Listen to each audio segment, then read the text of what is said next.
Big size কাতলা কাটছি 25 kilo 300 গ্রাম ওজন কাতলা। এই দেখেন আমাদের কাটিং মাস্টার, একদম মাছটা শুধু কাটছে বার হবে দেখেন।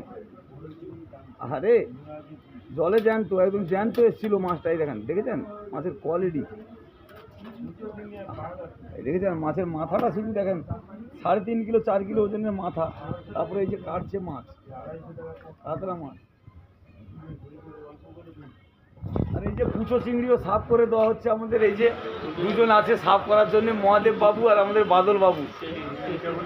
এই যে কই মাছ, এখানে জ্যান্ত কই সব। আরে কি তেল বার হয়েছে দেখেছেন, একদম নাম্বার 1 কোয়ালিটি তেল, চকলেট কালার তেল। মাছটা পিস হচ্ছে এখান থেকে হাফ।